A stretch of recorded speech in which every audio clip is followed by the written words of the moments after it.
जब हम घर में कोई पौधा लगाते हैं तो अच्छे बीज डालते हैं। द गुड सीड जो क्लीन हो और हेल्दी हो, जिसे कोई डिसीज़ ना हो, कोई इन्फेक्शन ना हो, ताकि पौधे हेल्दी हों, सुंदर हों, उन पर अच्छे फूल खिले, उनकी ग्रोथ अच्छी हो।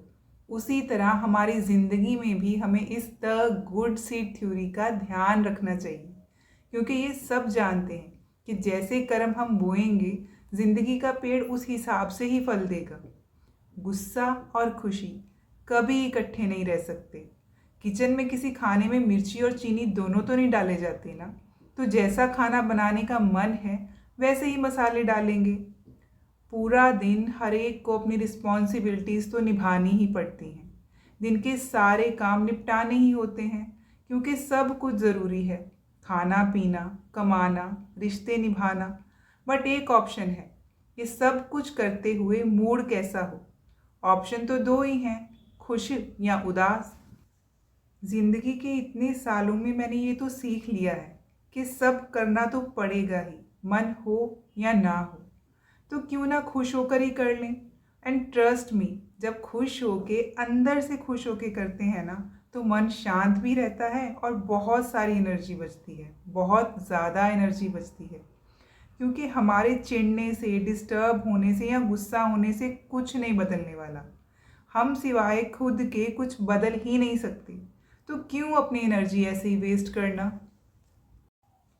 बीइंग ए होम मेकर कभी कभी लगता है कि घर को संवारते संभालते बहुत कुछ छूट गया। अपनी आज़ादी, अपना करियर, अपनी पहचान और न जाने कितना कुछ। लेकिन अगर रुक के पीछे देखती हूँ तो लगता है कि जो कुछ पाया वो शायद खोने से कहीं ज़्यादा है। सबसे ज़्यादा सुकून पाया है कि उन पलों में अपने बच्चे के साथ थी मैं, जब उसे मेरी ज़रूरत थी। उसे देखकर मन में अलग ही खुशी होती है कि काफ़ी हद तक मैं अच्छी परवरिश कर पाई। अपने घर के हर कोने में प्यार की गर्माहट महसूस होती है। जहाँ मोहब्बत होती है ना, वहाँ बाकी और कुछ भी नहीं। ये तो वो एहसास है जिसमें खुद को और दूसरे को खुश रखने की ताकत होती है। कभी कभी लगता है कि भगवान जी ने इस धरती पर कुछ बीज बिखेरे और कुछ देर आराम की नींद सो गए। हर बीज अपनी फितरत के हिसाब से अंकुरित हुआ और बड़ा हुआ और फिर पेड़ बना। और उनमें से कुछ हमें अच्छे लगते हैं और कुछ थोड़े कम अच्छे लगते हैं। लेकिन इसका मतलब ये तो नहीं कि इस ज़िंदगी के ड्रामा में कुछ गलत है। मेरा तो एक ही मंत्र है कि ज़िंदगी के इस ड्रामा का हर सीन एकदम एक्यूरेट है, नो क्वेश्चंस। और जब जब मैंने ये एक्सेप्ट करने में थोड़ी सी भी देर की है ना, दुख और परेशानी ही हुई है। और जब जब ज़िंदगी को बाहें फैला के खुले हाथों से एक्सेप्ट किया है, तब तब शांति और खुशी मिली है लाइफ में। मुझे ऐसा लगता है कि अक्सर हम विकारों को नकार देते हैं, लेकिन घी मक्खन जो होता है वो होता तो दूध के अंदर ही है। लेकिन अगर हम कहें कि रोटी को दूध से चौपड़ लो, तो क्या घी मिल जाएगा। घी को, मक्खन को निकालने के लिए दूध में थोड़ा सा विकार तो डालना ही पड़ेगा ना। तो अगर ज़िंदगी का पूरा मज़ा लेना है तो सबको कोशिश करके जो जैसा है वैसे ही एक्सेप्ट कर लेना चाहिए। इसी में ज़िंदगी की खूबसूरती छिपी है।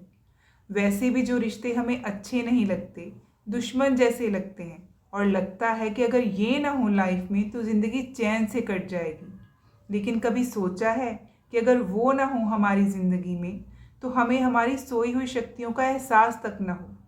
पानी जब गर्म होता है तभी तो चाय पत्ती का रंग आता है चाय में।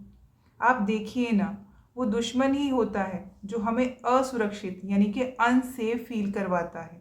हमें घबराहट होती है और हम तब अपनी सारी एनर्जी, सारी बुद्धि और सारा बल लगा देते हैं सेफ होने के लिए।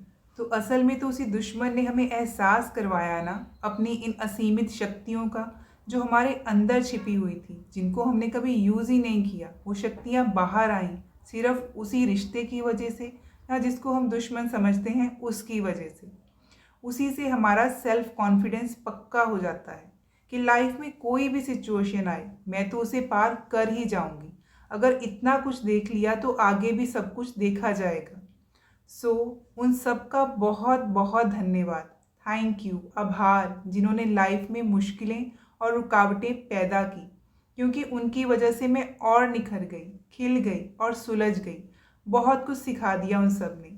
अब चैलेंजेस से घबराती नहीं हूँ, सब कुछ नॉर्मल लगता है और भगवान के सामने दिया जलाते हुए सिर्फ मन में यही आता है कि हर चीज़, हर सिचुएशन के लिए शुक्रिया, बहुत बहुत शुक्रिया। मेरा जीवन का ड्रामा, भगवान ने उस ड्रामा का हर सीन बहुत ही एक्यूरेटली लिखा है, बहुत ही अच्छा लिखा है। कभी मैं समझ गई और कभी समझने में थोड़ी दिक्कत हुई, लेकिन भगवान की उंगली पकड़ के गिरते पड़ते इस ज़िंदगी के रास्तों पर चलना आखिर आ ही गया।